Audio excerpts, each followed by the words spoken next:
Hi friends, কেমন আছো তোমরা সবাই? বিশ্বজিৎ জ্যোতি ব্লগ চ্যানেলে তোমাদের সবাইকে স্বাগত। আমি খুব ভালো আছি, নিশ্চয়ই তোমরাও খুব ভালো আছো। চলে এসেছি একটা নতুন ব্লগ নিয়ে। তবে এই যে সদস্যগুলো দেখছো, যারা হঠাৎ করে আমাদের বাড়ি চলে এসেছিলো বিশ্বকর্মা পুজোর দিন, এনারা কিন্তু বিশ্বকর্মা ঠাকুর না, এনারা হনুমানজি। যাই হোক, তো অনেক এসছে। সব থেকে মজার বিষয়, এখানে ছোট দিয়ে বড় দিয়ে অনেকে আছে। তবে এটা কিন্তু ভ্লগ না, এগুলোকে দেখলাম তাই মনে হলো তোমাদের সাথে শেয়ার করি। এখন যেন কি একটা হয়েছে, কিছু একটা দেখলেই যেন মনে হয় সেটা তোমাদের সাথে শেয়ার করি। তো যাই হোক, আমরা একটু ঘুরতে বেরোচ্ছিলাম। তো বেরোনোর সময় দেখি এই সদস্যগুলো এসে হাজির। যাই হোক, আমরা তো বেরোতে পারছিলাম না, তো দেখতে থাকো। আমরা একটা গ্রাম্য অঞ্চলে যাচ্ছি। দেখো, চারিদিকে সবুজ সবুজ ঘাস, যেদিকে তাকাও সেদিকে সবুজ সবুজ কি দারুণ যে দৃশ্য, খুব সুন্দর লাগছিল। তবে সবার কিন্তু সুখের দিন না।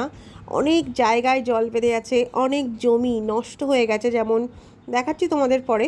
তবে এদিকে দেখো, এগুলো বোধ হয় খুব ধান লাগানো আর কি, দেখতে সুন্দর লাগছে। সামনের ওই ঝোপটা দেখেছো? আমি যদিও জানি না, তবে তোমাদের দাদাভাই বলছিল ওটা কোনো একটা কালীর থান না কি একটা আছে। যাই হোক, ওদিকে আমরা যাইনি। দেখো জমির কি অবস্থা, সমস্ত গাছ মরে গেছে, কি আর করা যাবে। কিছু গাছ নতুন লাগানো আছে, এগুলো পটল লাগানো আছে মনে হয়, যদিও আমি গাছটা খুব ভালো চিনি না, তারপরেও বললাম যে হয়তো পটল লাগানো আছে। চারিদিকে জলের অবস্থা দেখেছো? মানে চাষের জমি সব জলে ভর্তি, চাষের জমিগুলো না সব জলে ভরে গেছে। তবে এই জমিগুলো ভালো, কারণ এগুলো একটু উঁচুতে ছিল। তোমাদের নিচু জমিটাও দেখাবো। আমার ছেলেও হাই করে দিল তোমাদের। দেখো, এই জমিতেও হালকা পাতলা কিন্তু জল আছে, জল নেই এরকম একটা জমিও নেই, সব জমিতেই কম বেশি জল বেঁধে আছে।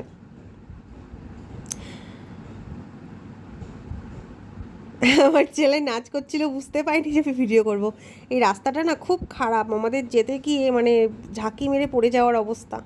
এখানে এই লঙ্কার যে জমিটা, ক্ষেত বলে এটাকে, দেখো লঙ্কা গাছগুলো সব মুড়িয়ে গেছে। জানি না বাঁচবে কি না, জল বেঁধেছিল, ওনারা সেচের মাধ্যমে কোনো একটা সিস্টেমে জলগুলো সব বাইরে বার করে ফেলেছে, কিন্তু গাছগুলোর কন্ডিশন একেবারেই ভালো না, জানি না কি হবে। কত পয়সা খরচা করে সবাই সবজি লাগায়। দেখো এদিকে তো পুরো নেই, সব শুকিয়েই গেছে, নেই। যে একটু তাপ লেগেছে সব শুকিয়ে গেছে।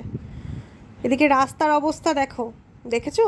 আমাদের মানে এই রাস্তাটা তো তবুও ভালো, আমরা অনেকটা এরকম হেঁটে এসেছি, হাঁটবো না কেন বলো? মানে পেছন থেকে আমি পড়ে যাওয়ার জোগাড়, এত বাজে রাস্তা, মানে হাঁটার গাড়ি নিয়ে যাওয়ার মতো না। আমার ছেলে যেতে যেতে মাছ দেখে দাঁড়িয়ে গেছে, কিন্তু আমি ক্যামেরায় মাছগুলো নিয়ে আসতে পারিনি। এমনি বোঝা যাচ্ছিল, কিন্তু ক্যামেরায় বোঝা যাচ্ছিল না। চারিদিকে যেখানে জল জমেছে সেখানেই মাছ, অনেকে মাছ ধরছে, এরকম অনেক জায়গায় দেখেছি যে সবাই মাছ ধরছে। রাস্তার অবস্থা দেখো, এখানে কি গাড়ি নিয়ে যাওয়ার মতো? চারিদিকে শুধু ফসলের জমি আর ফসলের জমি। মানে আমাদের এই এখান থেকে একটু ভেতরে, এটা কিন্তু হচ্ছে ওই জায়গাটার নামটা যেন কি আমার ঠিক মনে পড়ছে না, আমাদের এখানে না, এটা হচ্ছে সরি আমার মনেই পড়ছে না। দেখো এনারা মাছ ধরছে, দেখেছো? তো এরকম অনেকেই মাছ ধরছিল, সবটা তো আর ক্যামেরায় আনা যায় না। এটা একটা ওর বন্ধুর বাড়ি যেখানে আমরা গেছিলাম, আর সেইখানে এই যে তাদের বাড়ির একটা সদস্য, এনার নাম হচ্ছে মিঠু।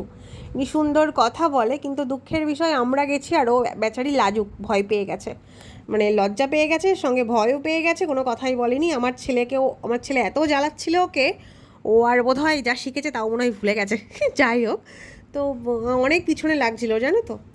দেখো তোমাদের দাদাভাই কিন্তু বসে বসে আরামসে চা খাচ্ছে, মানে একদম নিশ্চিন্ত, বন্ধুর বাড়িতে গেছে একদম নিশ্চিন্ত, এটা ওনার বাবা। সবাই বসেছিল। তো যাই হোক, কাউকে জিজ্ঞাসা না করে তাকে তো ফুটেজে নেওয়া যায় না, তো আমি ওনাদেরকে নিইনি। এই মানুষ মানে এই যে এর নাম হচ্ছে মিঠু, সুন্দর কথা বলে, কিন্তু বেছাড়া একদম কথা বলছিল না। ও কিন্তু ওইখান থেকে কিন্তু জল খাচ্ছে, আর ওকে একটা বিস্কিট দেওয়া আছে, তোমরা ভালো করে দেখলে দেখতে পাবে। তো আমরা বাড়ি চলে এসেছিলাম, আর বাড়ি এসে আমাদের গোলু আমাদের উপরে রেগে গেছে, তার রাগ ভাঙানোর, অনেক কষ্টে রাগ ভাঙানো হলো। তো আমার ভিডিওটা যদি ভালো লাগে লাইক কমেন্ট শেয়ার করে দিও প্লিজ, সাবস্ক্রাইব করে পাশে থেকো। টাটা।